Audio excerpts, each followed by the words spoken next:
Hello everybody, it's been about a week since I last uploaded. I am now on summer break, and you know what that means. That means I'm going to be able to upload a lot more, and that's amazing.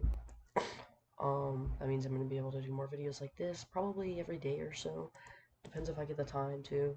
But today we have a lot to talk about. We have a significant risk of severe weather, and potentially a severe weather outbreak coming up, starting what started a couple days ago probably will end up being a severe weather and potentially an elongated tornado outbreak or tornado outbreak sequence. But currently, we're going to be talking about um, what's kind of going on, kind of the severe weather today, tomorrow, over the next few days. Um, so yeah, we'll just going for the ride here. So currently, this is our weather map. Not really much happening, so just close out of here for now. Here's what the Weather Prediction Center is showing for the next couple days. Spotty thunderstorms today. Severe weather across Nebraska, Kansas, Oklahoma, Texas, Colorado. Day 2, we have a small area of severe weather potentially across kind of the dry line area. Day 3, significant severe weather is possible across the plains as well as severe weather across portions of the Northeast will be possible. And then looking at your fronts map here, kind of how the day might play out. So some severe weather is possible this morning across Texas. That ranges in Oklahoma, Kansas, that area. And Tuesday, then boom, Wednesday comes along. Thursday morning, at this point, we're likely going to have an MCS or derecho complex ongoing. Not derecho, I shouldn't say that this far out, but an MCS complex will likely be going. Maybe this turns into a derecho, who knows, but we'll talk about that later. Friday, we'll likely see another MCS complex be going on around this time. Saturday, maybe an MCS complex, and Sunday or Monday too. There's your. For the next 7 days, a lot of rain is likely across the plains into the Midwest, which is well needed. Excessive rain outlooks, a slight today in Texas. Marginal. Looking at the Storm Prediction Center, they did just issue a severe weather outlook for today. Severe storms with all hazards are possible, including tornadoes. Looking at the outlook here, we have a small 5% tornado risk across Colby, Kansas, and near Garden City. That was just added. We also have a 15% wind and a small 15-hatch tail risk added as well. Tomorrow, this is just a marginal risk day. Wind and hail. Main threats. I do think a small tornado threat could evolve as well. Day 3. This day, so we're likely going to see. So here's what it is. So in this orange color right here, we're likely going to see some sort of supercells in here. How far they track is a big question mark right now. But after they do, we're probably going to end up seeing significant wind gusts, very large hail, and potentially some tornadoes with an MCS complex. And while these storms are discrete, there is a strong tornado risk and a very large hail risk with them. But once they grow upscale, significant wind gusts are going to be likely.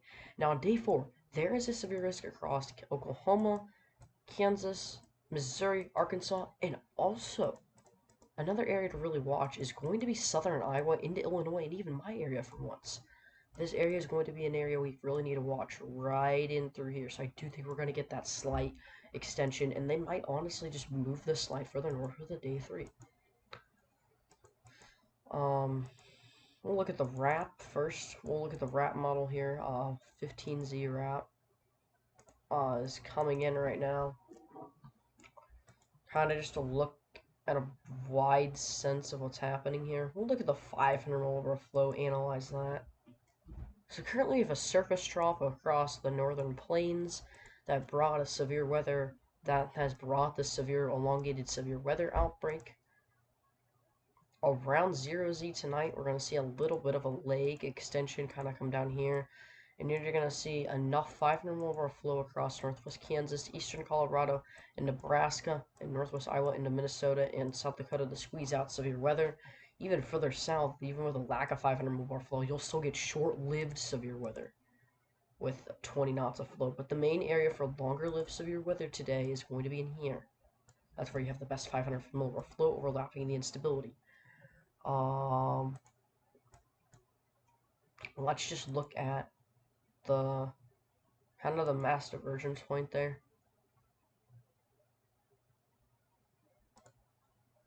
Not wanting to load for me. Nothing's wanting to load. Okay. Surface Cape. You can see there. You can see the Surface Cape max is here. I will take a sounding, even though it is going to be cherry picked. Also, there is a 2% tornado risk in northern Wisconsin for today. If I didn't already mention that up here, it's like in the middle of nowhere in the northern Wisconsin woods. It's kind of weird. But here's the sounding I just got. And you can definitely see, this is favorable for maybe a tornado threat. Very large hail for sure with those lapse rates. Some gusty winds too. The SRH isn't the best though with that sounding.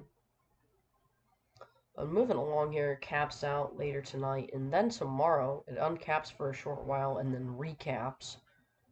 And then this is the this is the big day we're watching. We're just gonna take a quick glance at this. Not gonna look at the values or anything, because that's stupid.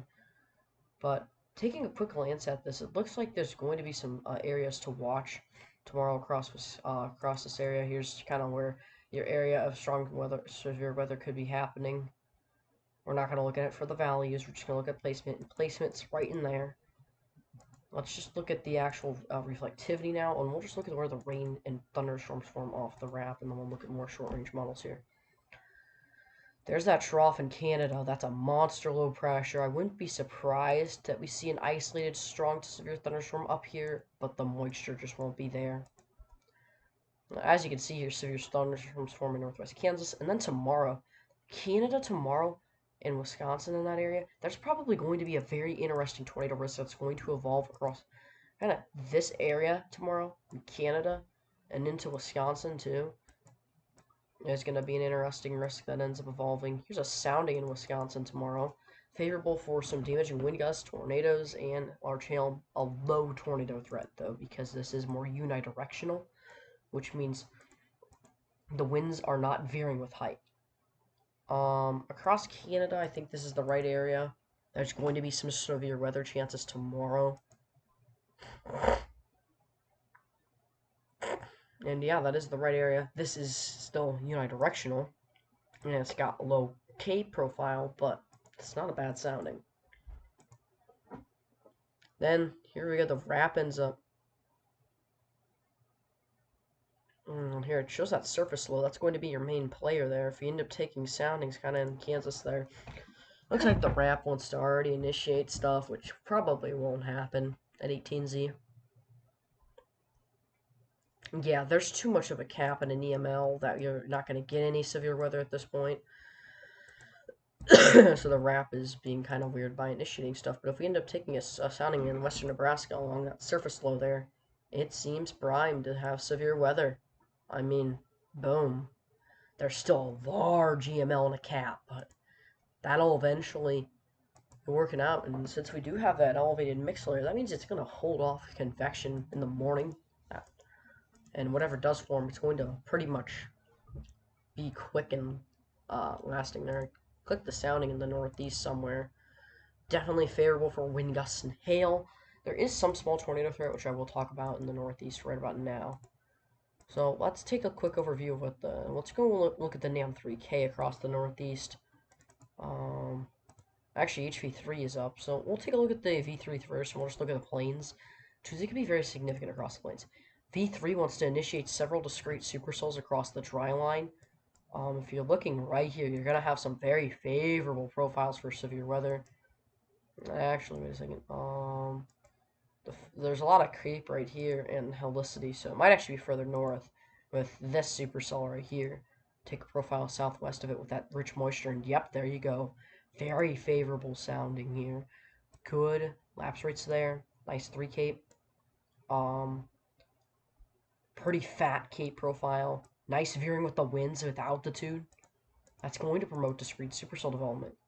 And here's the updraft helicity for the run max. Some of this is for the next few days, but very significant to have that much. That's a lot. Doesn't happen very often. Let's also do a forecast loop. Let's just see what the HV3 shows. So HRWV3, excuse me. So today, V3 initiates supercells along the dry line. We'll just take a sounding right there, and that's a favorable tornado profile up there, and that is in southern South Dakota by the Sioux Falls area. So you're going to have some shear with this and some decent lapse rates, so you can't roll a tornado with that. This convection here in the 5% ring that's where your main tornado risk is going to be. Looks like the HV3 doesn't show it as well. Maybe you have to wait a little bit until that LLJ kicks in, maybe. Still not great.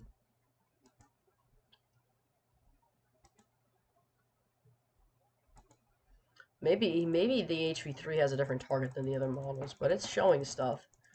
And then it looks like there's going to be a severe weather risk across the Ozarks the next day with some convection that forms along a surface low. And then that ends up tracking off north and east with some severe weather in Kansas and Texas. And then right around 22Z, we start to see supercells fire off and break this cap across Kansas and Nebraska.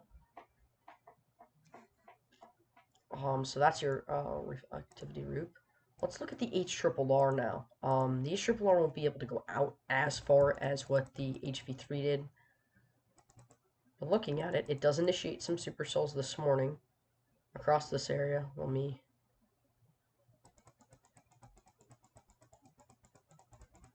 Then there's a surface low in the Ozarks tomorrow. This will provide enhancement for a tornado threat there. Boom. Look at these profiles. We might see a slight risk upgrade with that day 2 outlook for tomorrow across the Ozarks. We'll be talking portions of Missouri, Arkansas, Oklahoma, maybe extreme northern Texas, southeast Kansas, extreme western Tennessee. That's going to be the area that we're going to be talking about. You see that surface low slides eastward, ends up producing an MCS complex, actually. And some mini supercell structures ahead of it. And that's a favorable profile, except the thermodynamics are rather lacking. A little further south, take a look down here. That's today. Looks like an MCS complex will form tomorrow. Looks like we end up getting some supercells that form. Now, these are likely going to be elevated off the surface, and they won't have much of a tornado threat at all because there's a large cap at the surface, which means that these storms won't really be able to break it, so they're going to form above the cap, and that's going to make them be elevated. Now, if there wasn't a capping inversion, we'd probably end up seeing some tornado chances because the soundings do definitely favor that, but it's just going to be an elevated storm mode tomorrow. Really, the Ozarks is the only chance you have for tornadoes, and probably not very many chasers are going to want to chase out there.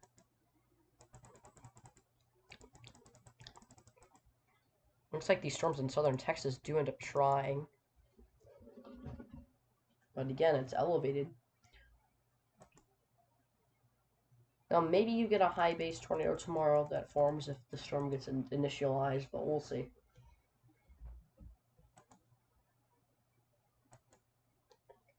Now, I know I just did look at the wrap, but the wrap on here is a bit better.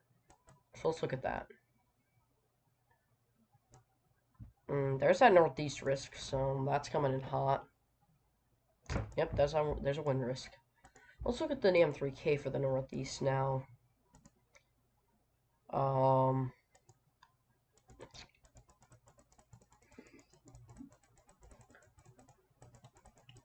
the NAM3K there doesn't really do too much yet.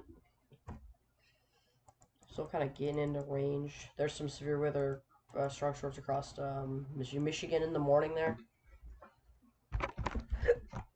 There's your sounding. That's definitely favorable for wind gusts.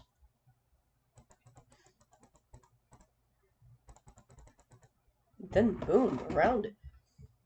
What is this?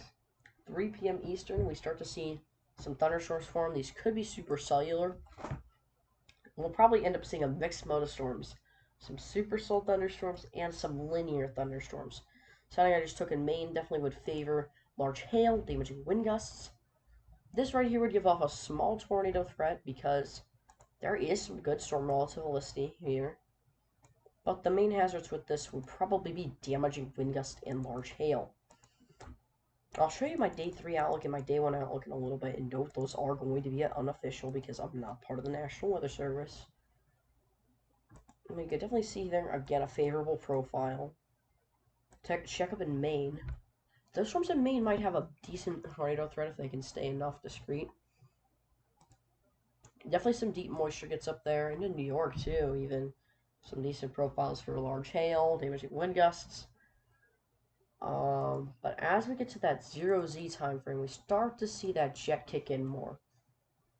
And we get more elongated profiles like this. Now the problem is, this is the northeast, so the sun is directly about to come down. But if you have enough of that instability left over, you'll have a risk. Looking across the Midwest on the NAM 3 kilometer.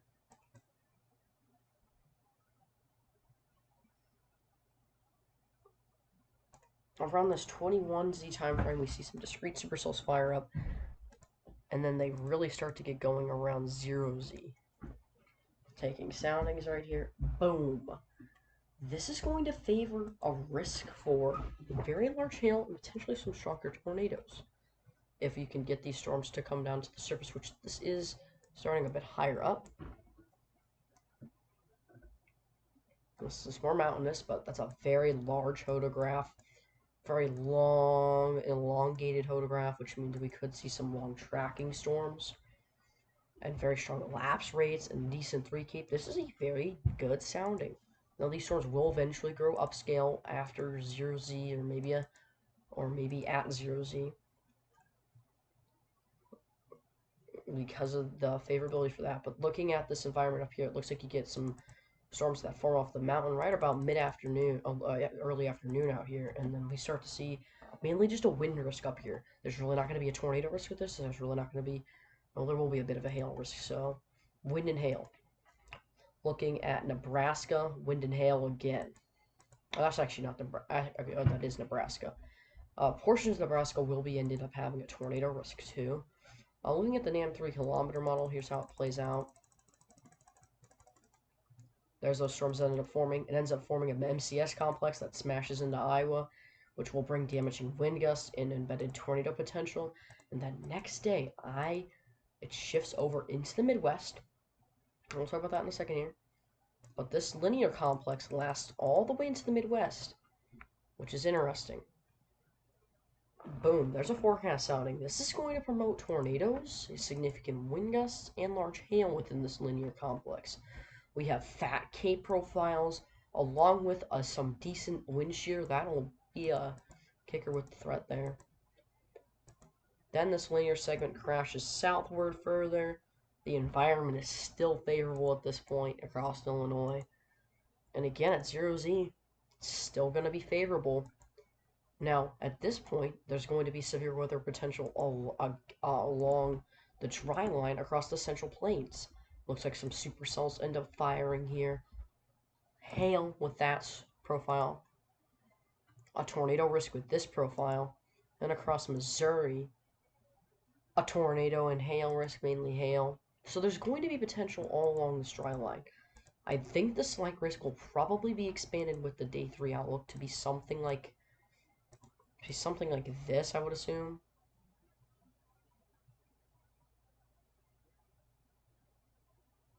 Gauging something like that. Because it looks like that MCS just crashes.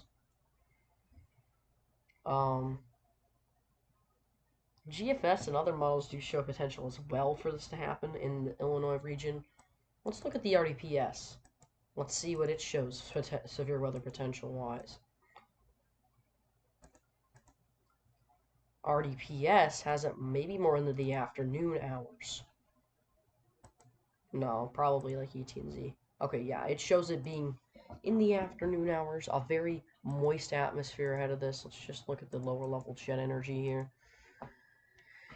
Not as potent as what the NAM does with the low level jet energy, but it is still there across South and Central Illinois. Like, it's still prevalent.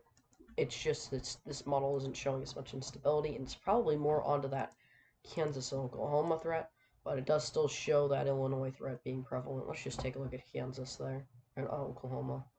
Yeah, this model is more onto that Oklahoma threat than the NAM is.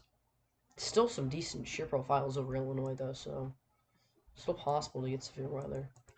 Now, I'm going to go on Weather Ball and talk about long-range patterns. There is going to be potential for severe weather more days next week. Just look at the Euro, and we'll look at the 500 millibar pattern. So, boom. Here's this trough right here.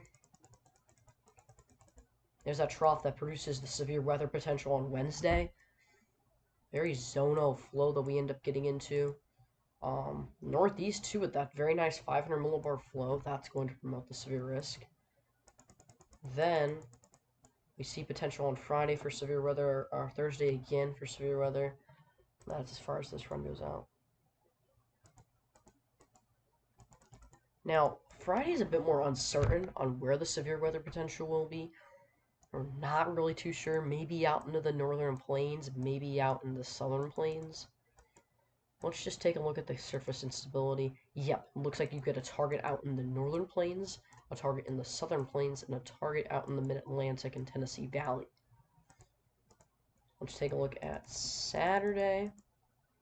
So Saturday, it looks like, again, probably Dixie Alley might see some strong storms if the flow is right down there. And yeah, it looks like Dixie Alley and probably the Great Plains. Looking further out into the future, looking like the plains, mainly here. New Mexico, Texas potentially. Yeah, that's a New Mexico setup with that trough digging in like that. Probably will eject the next day. Okay, yep, it ejects the next day. It looks pretty weak. Still will do. Probably in Oklahoma, kind of this area, if I had to guess where the instability would be from the next day. And yeah, I was pretty right. Cut off the eastern half of it. Yeah, up into the central plains there. Let's look at the next day here. So it looks like you get more of a surge the next day. And again, potential exists. Let's see here. Yeah, 500 millibar flow gets a lot weaker. And then you're into La La Land. We'll look at the instantaneous flash rate as well. Let's go all the way back to the beginning.